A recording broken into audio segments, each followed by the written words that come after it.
Hello everyone. मैं आप सभी का स्वागत करता हूं इस चैनल पे जिसका नाम है जेडी स्टडीज। लास्ट लेक्चर में हमने factor affecting the selection number of armature slot for synchronous machine देखा था। इसके अलावा आज हमने देखने वाले हैं हम लोग design aspect to design to decide the size of armature slot for the synchronous machine. Means देखो, पहले वाले लेक्चर में हमने फैक्टर्स देख लिए कि जब भी आर्मेचर स्लॉट हम लोग को डिसाइड करने होते हैं कितने नंबर ऑफ आर्मेचर स्लॉट हमें सिंक्रोनस मशीन की डिजाइन में रखने हैं, तो हम लोग कुछ फैक्टर्स देखते हैं उसके। देन आज हम लोग उस आर्मेचर स्लॉट की साइज डिसाइड करने के लिए कैसे डिजाइन एस्पेक्ट किए जाते हैं, मींस कौन कौन सी डिजाइन आपको ध्यान में रखनी है, वो सब आज हम लोग यहाँ पे पढ़ने वाले हैं। ठीक है, तो बिना किसी देरी से स्टार्ट करते हैं हम लोग आज का lecture.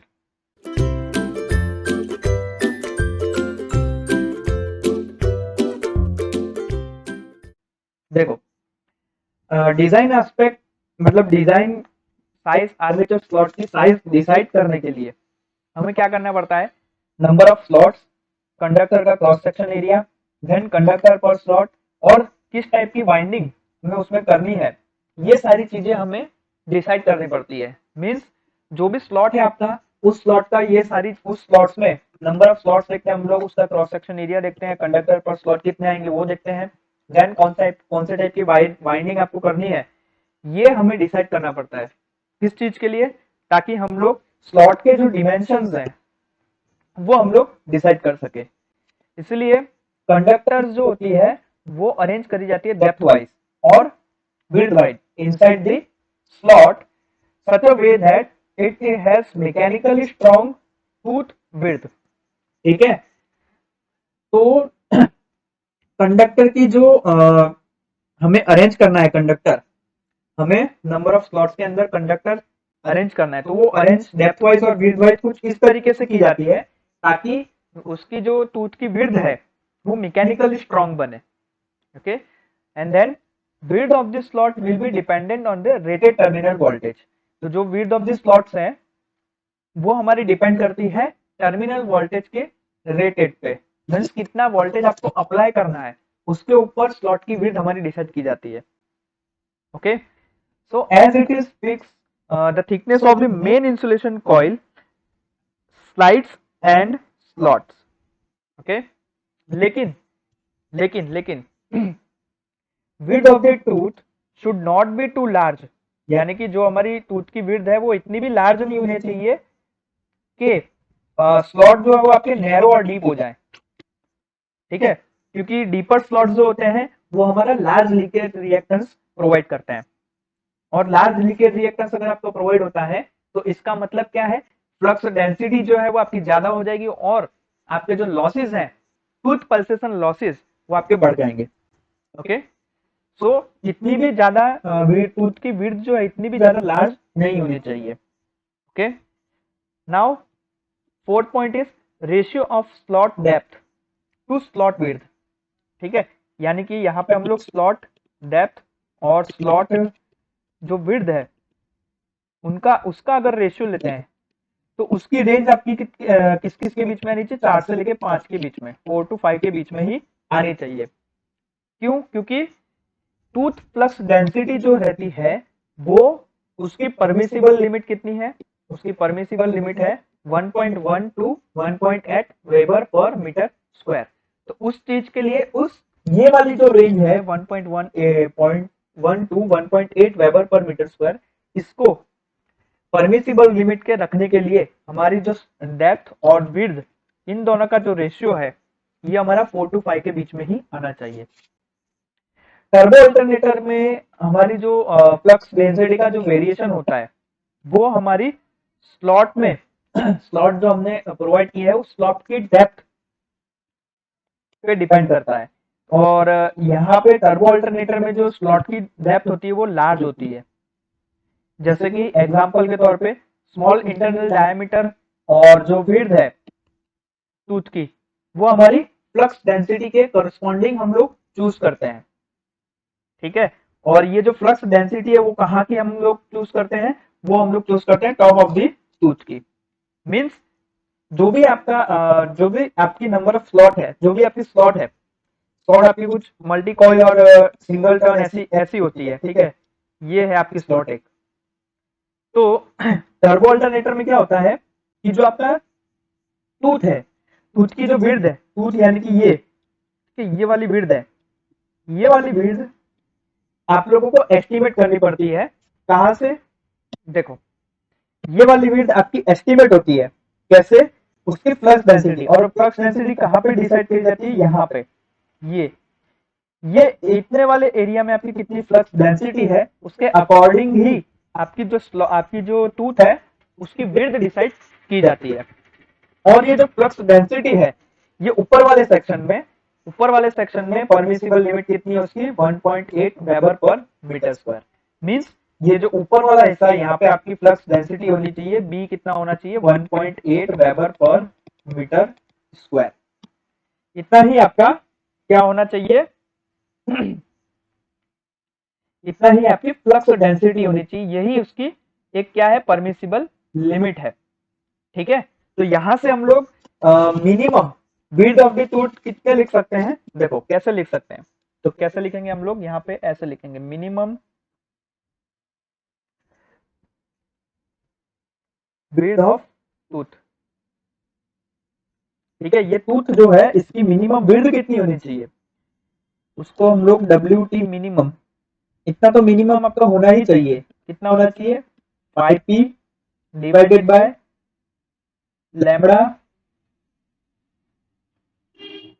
S stator slot, Li की लेंथ, और फ्लक्स डेंसिटी BT, ठीक है। और ये किसके इक्वल होता है? ये इक्वल होता है हमारे 5P डिवाइडेड बाय साई, ये साई है हमारा सिंबल, ये साई है हमारा, then S stator slot into L, और इसकी मैक्सिमम परमिसिबल लिमिट कितनी है? 1.8। तो हम लोग यहाँ पे BT की जगह हम लोग क्या लिख सकते हैं? 1.8, ठीक है। तो इस तरीके से minimum width of the tooth हम लोग को फाइंड करने का होता है, और इसी तरीके से हम लोग फाइंड आउट करते हैं ये वाले इक्वेशन का यूज करके। 5P into 5P divided by Sai SS Li into 1.8, ठीक है। ये होगी हमारी टर्बो अल्टरनेटर के लिए, ओके। अब हम लोग बात करते हैं सेलिएंट पोल मशीन। तो सेलिएंट पोल के जो अल्टरनेटर होते हैं, ये देखिए, हाँ, सेलिएंट पोल के जो अल्टरनेटर होते हैं उसमें फ्लक्स डेंसिटी का वेरिएशन, ओके, वो डेप्थ ऑफ द स्लॉट जो होता है वहां पे डिपेंड नहीं करता है। मींस देखिए, जो भी आपकी स्लॉट की डेप्थ है वो लार्ज नहीं होती है सेलिएंट पोल मशीन में, ठीक है। इसीलिए जो फ्लक्स डेंसिटी का वेरिएशन होता है ये डेप्थ ऑफ द स्लॉट के अलोंग ही होता है।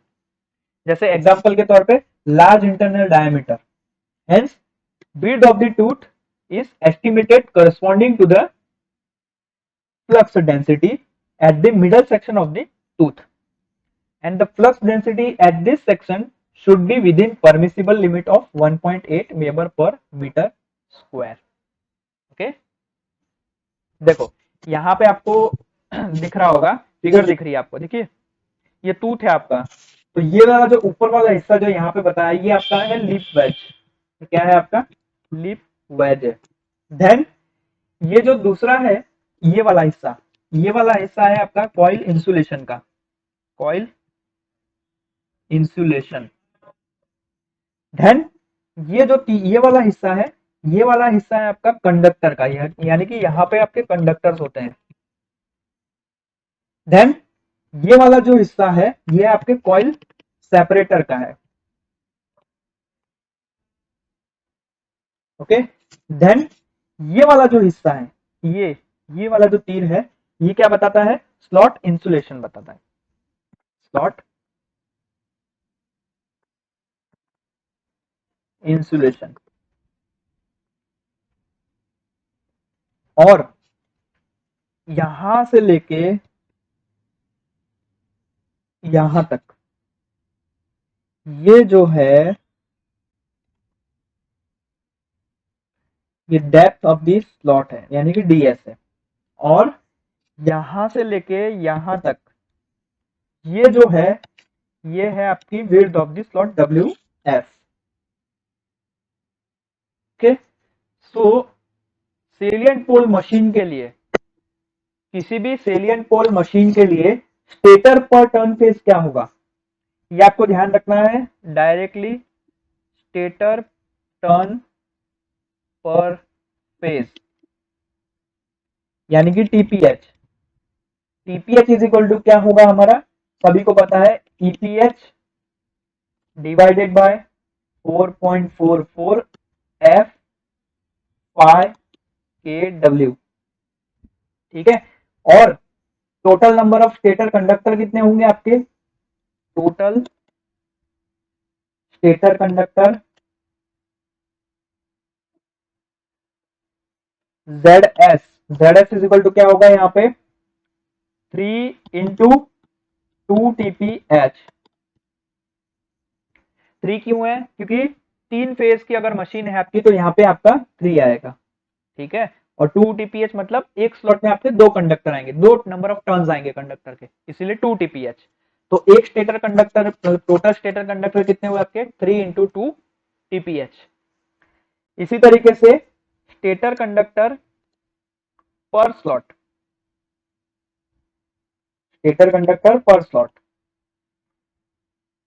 जिसको हम लोग क्या कहते हैं ZSS, वो कितना होगा आपका total stator conductor divided by slot, जितने भी स्लॉट है वो। तो एक स्लॉट में कितने स्टेटर कंडक्टर होंगे उसकी वैल्यू आप लोग फाइंड आउट कर सकते हैं। ओके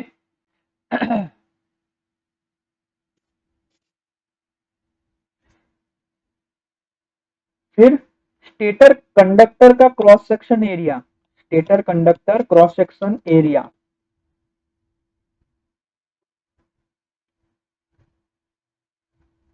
यानी कि AS, ये कितना होगा आपका, जितना आपका करंट होगा डिवाइडेड बाय उसकी डेंसिटी यानी कि रो। ठीक है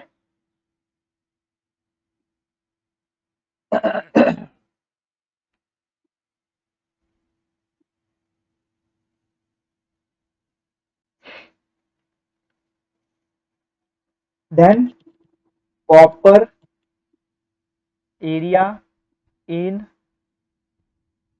ईच स्लॉट यानी कि ए इज इक्वल टू क्या होगा हमारा small a into ZSS।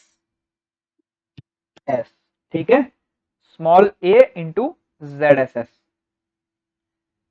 Then slot space factor, slot space factor ये कितना होगा, ये होगा हमारा copper area in each slot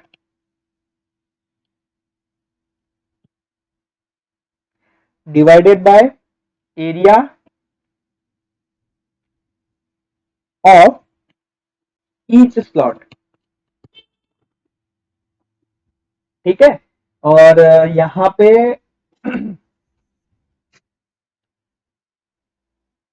तो ये जो सारे इक्वेशंस हैं आपके, ये देखिए, ये 2, ये 3, ये 4, ये 5, ये 6, ये क्या है आपके, किसी भी सेलिएंट पोल की मशीन, सेलिएंट पोल की सिंक्रोनस मशीन अगर आप लोग डिजाइन करते हैं तो उसमें स्टेटर को कैसे डिजाइन किया जाता है तो वो आपको इस इक्वेशन से पता चल जाती है। स्टेटर टर्न पर फेज टीपीएच आप यहां से फाइंड आउट कर सकते हैं, टोटल स्टेटर कंडक्टर कितने हैं ZS यहां से फाइंड आउट कर सकते हैं, स्टेटर कंडक्टर पर स्लॉट कितने हैं ZSS आप यहां से फाइंड आउट कर सकते हैं, एरिया कितना है क्रॉस सेक्शन एरिया कंडक्टर का वो आप इससे फाइंड आउट कर सकते हैं, देन कॉपर एरिया कितना है ईच स्लॉट में वो भी आप फाइंड आउट कर सकते हैं इस इक्वेशन से, और स्लॉट स्पेस फैक्टर इस इक्वेशन से आप लोग फाइंड आउट कर सकते हैं। Okay, so voltage rating as per the voltage rating of machine, slot insulation of 0.5 to 0.7 mm thick and additional insulation of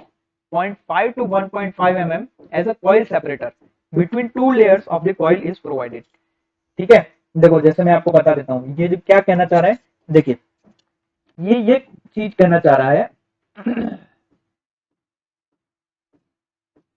कि वोल्टेज रेटिंग के हिसाब से स्लॉट का जो इंसुलेशन होता है, ठीक है, एक स्लॉट का जो इंसुलेशन होता है वो हमारा स्लॉट इंसुलेशन, मतलब देखो ये जो हमारा कॉइल इंसुलेशन है ना, ये कॉइल इंसुलेशन के ऊपर एक ये वाला हिस्सा है, ये चारों तरफ, ठीक है।